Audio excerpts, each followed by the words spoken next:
Welcome to Headphone News, Montreal edition for Wednesday, November 20th, 2024. Montreal homeless encampment eviction update. A homeless encampment in Montreal is facing eviction as winter approaches. Residents received an eviction notice requiring them to leave by Thursday. However, a 10-day reprieve has been granted, extending the deadline to December 1st. Devent, a resident of the encampment, expressed frustration, stating that simply moving does not address the issue of homelessness. Transport Quebec issued the eviction due to safety concerns raised by nearby residents. Social services will provide assistance during the transition, and police will oversee the operation. The mobile legal clinic criticized the eviction, arguing that dismantling the camp without offering alternative housing is unreasonable. Currently, there are 1,835 shelter spaces available in Montreal, with plans to increase this number to 2,102 by December 1st. This situation highlights the ongoing challenges faced by the homeless population in the city. Montreal City Council votes on homelessness emergency. On November 19, 2024, the Montreal City Council in Quebec, Canada, voted against a motion to declare a state of emergency for homelessness. The motion, introduced by independent councillors Sauve and Sesseville, sought to tackle the urgent issue of homelessness affecting many residents. The vote ended with 32 councillors opposing the motion and 26 in favor. Mayor Valérie Plante emphasized the need for cooperation with provincial and federal governments to access approximately $100 million allocated for homelessness support. This decision highlights the ongoing challenges in addressing homelessness in Montreal. Fraud investigation leads to arrests in Cambridge. 2 men from Cambridge, Ontario, are facing charges for allegedly defrauding banks, schools, and the Canadian government out of over $500,000 Canadian dollars, which is about $370,000 US dollars. The investigation started in August after a tip-off about unauthorized transactions at a financial institution. Police conducted searches at 2 homes in Cambridge, seizing cell phones and cash. The suspects, aged 26 and 27, are scheduled to appear in court in January 2025. This case highlights ongoing concerns about financial fraud and its effects on public trust in financial systems. Arrests in Montreal cryptocurrency murder case. 2 more arrests have been made in the murder case of Kevin Mirshahi, a cryptocurrency influencer. His body was found in L'Isle de la Visitation Nature Park in Montreal, Quebec, Canada, on October 30th, 2024. Darius Perry, 27, and Nakul Hickey, 25, are charged with kidnapping and being accessories to murder. Joni LePage, 32, is already facing a first-degree murder charge. Mirshahi was kidnapped from a luxury condo in Old Montreal on June 21st, 2024, along with 3 others, who were later located unharmed. The investigation uncovered a burnout SUV connected to the crime. Mirshahi ran a Telegram group called Crypto Paradise Island, which had about 2,500 members. His activities drew attention from Quebec's investment regulator, L'Autorité des Marchés Financiers, starting in 2021. In July 2024, the regulator extended an order preventing Mirshahi and others from acting as brokers or investment advisors. This case raises serious concerns about safety in the cryptocurrency community. Dawson College closes for pro-Palestinian strike. Dawson College in Montreal, Quebec, will close on Thursday in response to a planned pro-Palestinian student strike. The college administration received many calls and emails expressing safety concerns for students and staff.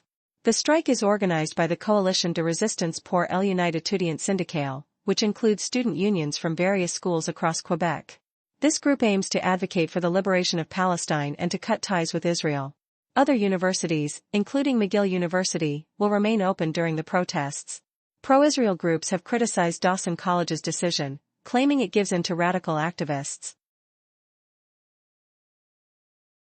Rising choking incidents among children in Quebec. A new study from University Laval in Quebec, Canada, shows a troubling rise in choking incidents among children over the past 15 years. The research found that serious cases requiring emergency room visits have increased by 87%. Most choking incidents involve food, with common hazards including nuts and carrots. Many of these incidents occurred at home, often while children were under the supervision of their parents. Experts stress the importance of better education for parents about safe eating practices to help prevent these dangerous situations. This study underscores the need to raise awareness about choking risks to protect the health and safety of children. Ukrainians in Montreal mark 1,000 days of war.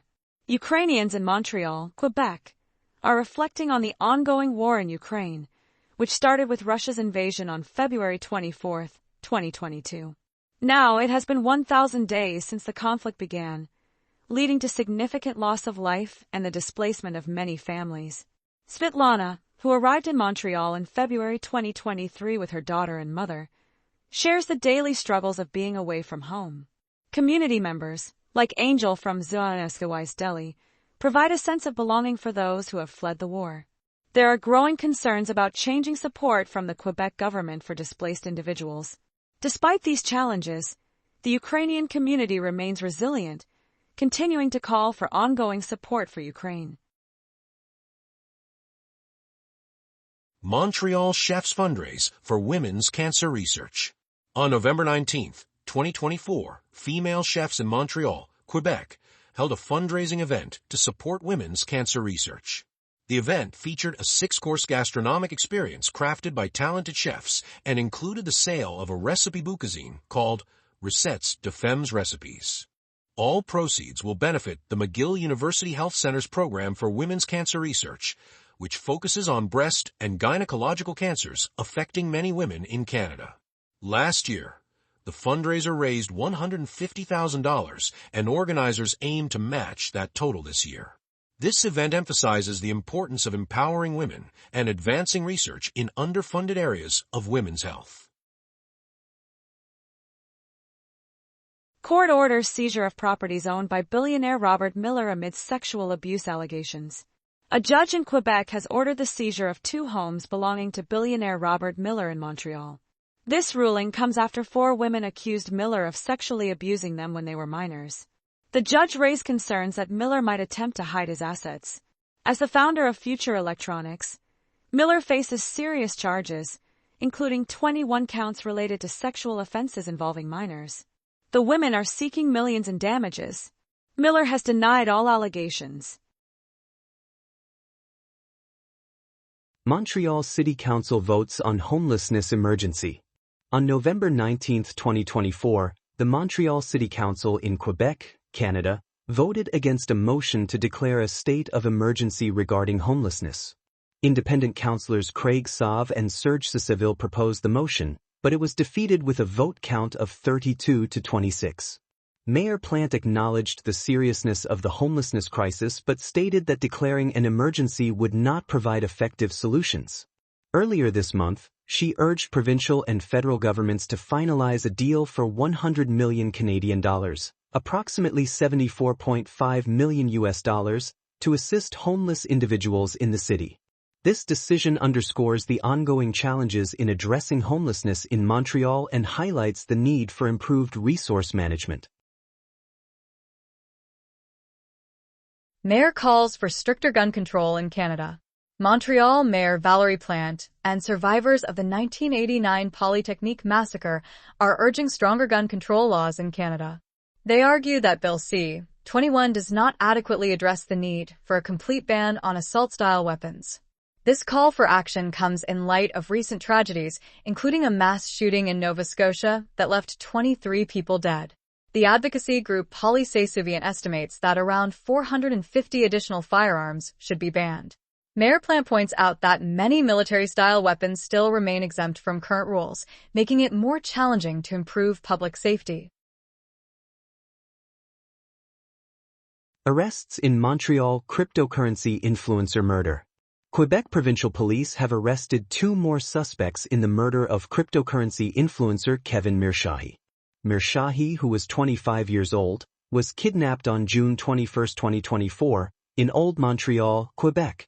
His body was found on October 30th in Isle de la Visitation Nature Park. Joni LePage, age 32, was arrested in August and charged with first-degree murder and kidnapping. Recently, Nakul Hickey, 26, and Darius Perry, 27, were arrested and faced charges related to the kidnapping of Mirshahi and 3 others, who were found unharmed at a bus stop the next day. Hickey also faces charges of attempted murder and several charges related to a violent shooting incident in Des Ormeaux, a suburb of Montreal, in August 2024. Mirshahi had been under investigation by the Autorite de Marches Financiers, Quebec's financial regulatory body, for his cryptocurrency activities. Queer representation in hockey.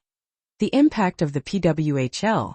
A recent article discusses the experiences of Mel Brown, a queer hockey fan from Montreal, Quebec, Canada. The Professional Women's Hockey League, or PWHL, has created a welcoming environment for queer fans, contrasting sharply with the traditional National Hockey League, known as the NHL, which has faced criticism for its lack of inclusivity. During the Stanley Cup Final in June 2024, a brief display of a Pride QR code highlighted the ongoing need for better representation in sports. Attending a PWHL game provided a sense of belonging and excitement, with a diverse crowd celebrating queer identities. The atmosphere at the PWHL game was refreshingly different, fostering a community where all fans felt accepted. This development is crucial for the future of sports, especially as anti-queer rhetoric continues to rise. The PWHL not only supports female athletes, but also emphasizes the importance of inclusivity and belonging in sports culture. Montreal family faces home expropriation. A family in Montreal, Quebec, is facing the loss of their home after 40 years of residence. The Société de Transport de Montréal, or STM, plans to construct a new ventilation station for the Metro's Orange Line on their property.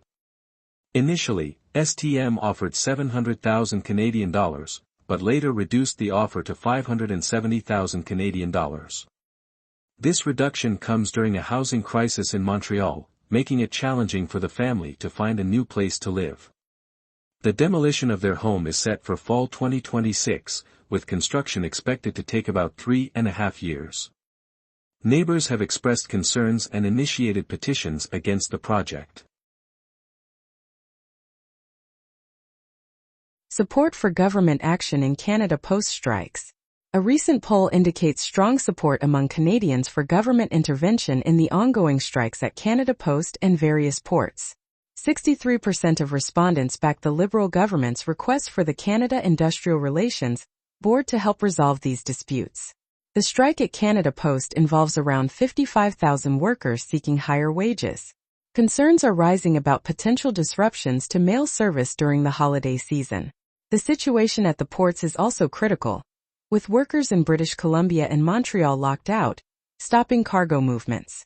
Public awareness of these issues is high, with many Canadians expressing worries about the impact on services. That is all the news for today. Thank you for listening to today's headphone news. News summary brought to you by AI.